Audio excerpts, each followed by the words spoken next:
on the rooftop at NI at night, and I've got a story. I'm an RF engineer. I used to laugh at people that measure temperatures. It was a joke for me. Haha, go off and measure some thermocouples. Well, now I'm no longer doing RF work, and I'm working doing evangelizing LabVIEW, evangelizing our software. And so I thought, hey, let's go back to looking at thermocouples and see if I can make measuring temperature fun again. And so what did I do? Well, I looked to the internet for inspiration. What were they doing? They were looking at Oreos. They were trying to see what happens if you take a blowtorch or a lightsaber to an Oreo and see what happens. Funny enough, they saw some pretty interesting reactions, but one thing nobody did, nobody measured it. Nobody actually took the thermocouple readings all the way to 2,500 degrees Fahrenheit. Well, that's what we're gonna do. I've got the pickup truck, I've got a tripod, and I've got a bunch of gear and some Oreos in the back. Stay tuned, it's coming. You may be asking yourself right now, why is Norm on a rooftop at night instead of doing this during the daytime and in some other location? Because I want to be able to show off this piece de la resistance. What? A mini saber, courtesy of Hacksmith Industries. Now, this isn't because they donated it. This was purchased indeed, but we purchased it for a very specific reason. This is engineering ambitiously at its finest, making it real, making a lightsaber, not only making it, but making it so that anybody could have it. Hold your horses. It's green! We're gonna immolate Oreos tonight, baby. All right, folks, no going back now. We have, it's gonna rain again. It already rained here once. I had to relocate, and all of my Oreos but one have lost their structural integrity, and I was left with two halves that still have the cream. So I'm gonna bake a bit of a double stuff here. So hopefully that doesn't throw off the results a little bit too much. But I'm gonna take the number 2 probe. I'm gonna sandwich it in right in between the Oreo here. You can see there's my thermocouple bead. Gonna get it right up in the middle there. Fantastic. All right, there's no going back. We've got one up front and one in the back. So how are we gonna possibly hold these things together? Well, I think a little bit of engineering with a couple tin plates is gonna do the trick for us. So we'll check that out. I think I'm gonna get some holes. I think it's actually quite appropriate that I think I've got a Weber grill pan here. We're gonna be seeing some chars tonight, baby. So I'll be right back once we get this all figured out. Well, it's starting to rain again. We're gonna have to hurry this puppy up. Let's see what we got here. We're gonna go ahead and start the recording. We've got it set up there. Oh no, the rain and the laptop. This is not good. Oh no. All right.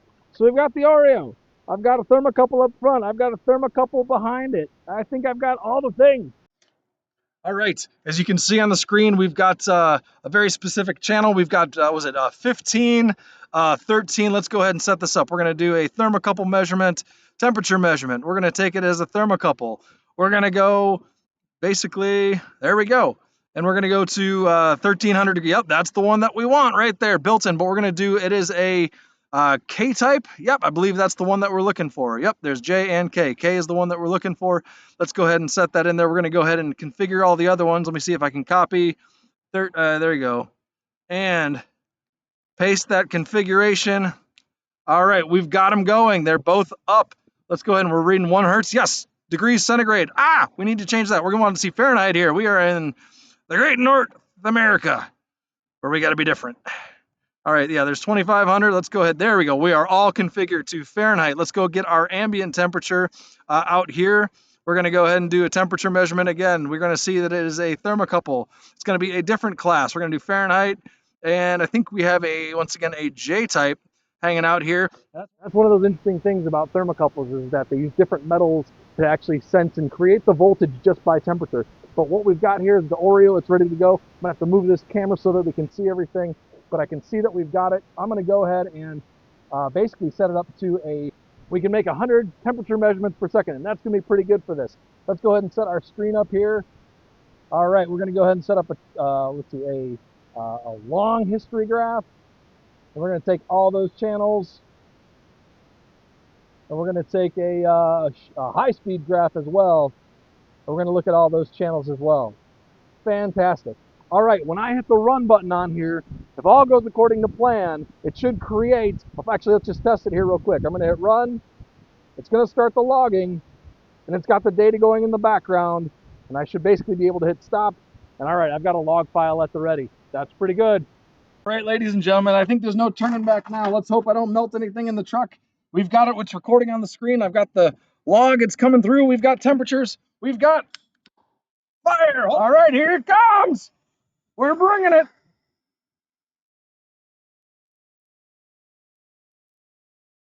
Oh, the Oreo's holding up. Oh, it's glowing now. Oh, everything's glowing. Even the thermocouple's glowing now, baby. All right, I've got temperatures. They're definitely coming up through the rafters. I can see it on the screen over here. You probably can't see it just yet, but oh my gosh, you can actually see the, oh, we've got it in there. Oh, oh, here we go. The Oreo's still cooking. Let's see what we've got. I'm still only seeing one thermocouple come up on the screen over here. We've got quite the insulator in the Oreo. It's underneath a direct blowtorch flame right now. Look at that NI green glow. Oh my goodness. Oh, wait. I think I smell something. Nope. Oh, that's a glowing Oreo there, folks. All right, I don't know if you can see that trace right there, kind of topped out right about there. That's around 2,000 degrees Fahrenheit the Oreo was able to sustain, and the other traces barely got up off the ground. We're going to go ahead and give it one more go and see what she does. It's a little bit worse for the wear, but we're going all the way tonight.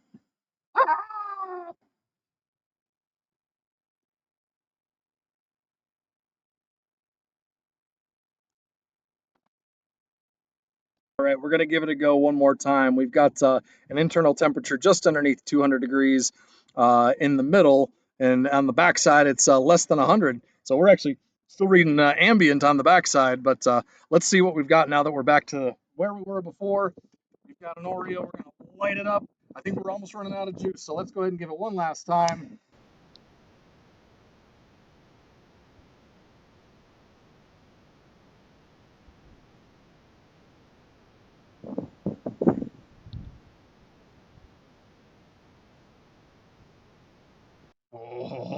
Oh, she's a glowing. A little bit here. Oh, sorry about that on the angle right there. Let's see what we've got there. So we've got the front in the middle is still in the territory of it, and then the backside, yep, we were right up against the backside. You can even see it was kind of floating off the back of it a little bit, so we weren't sinking any heat from our heat sink of our Weber grill thing. I think those, I would declare that to be a fairly solid experiment. All right, I'm going to burn the juice out all the way. Let's do it with the lights on this time. Let's see what we got. All right. We've got it cooking. It's throwing sparks. It's not happy with life, but it's giving it all she's got. Go, Oreo, go. Oh, man, you got to love it when the actual thermocouple itself is actually smoking. But, yeah, we've got our green flame. We've got glowing Oreos and thermocouples. We are well up. We got up to the 2,500 degree range there, folks. Oh, this is fantastic. And I'm still reading readings down at 200 degrees inside, 100 degrees on the backside. That is a very, very noble job providing insulation. I think we're topping out the thermocouple here, folks. Oh, and we got flames. Oh, all right. I'm going to say that's about as far as we're going to go on that one. What a great experiment. Yep. Look at the trace right there. We've got 2,500 degrees, just a bit over. Yeah, there's some instantaneous readings. You can see the inside of it looks like it's actually still heating up a little bit as the front heat transfers through a little bit. But I think we got it all. Thanks, Oreo. All right. It's definitely done for. Let's go ahead and pick the experiment apart. All right, so you can see, indeed, we made it all the way through. The inside still has creamy, chocolatey-ish sort of cookies and cream. I think I'll never eat cookies and cream the same way after this. Oh, look at the backside. The backside is nearly in perfect condition, barely reaching above 100 degrees Fahrenheit, if I remember what I just said 2 minutes ago. That is fantastic. So there's the inside. There's the backside. There is the front side. Definitely not edible for consumption. And I would actually go ahead and have that other side of it, except the way that thermocouple wire gets up to 2,500 degrees is because it's made out of fiberglass. So last time I checked, Norm's done eating fiberglass. So y'all have a good night. I'm going home and getting out of the rain. Hey everybody, Future Norm here. Thank you so much for sticking around to the end. This has just been a great opportunity to do something really fun. There's a ton of things that I learned in the process, just how to measure temperature properly, either thermocouples, how they work, just so many little things that I had to cut from the video. So if you want to know more about measuring temperature, how to do it with Flexlogger, with LabVIEW, or with anything NI, let me know. Put some information down in the comments below. I want to get into these videos and I want to do it for you so that you can learn how to do things faster and basically measure everything and measure the world. So hopefully I'll hear from you in the comments and I'll see you in the next videos.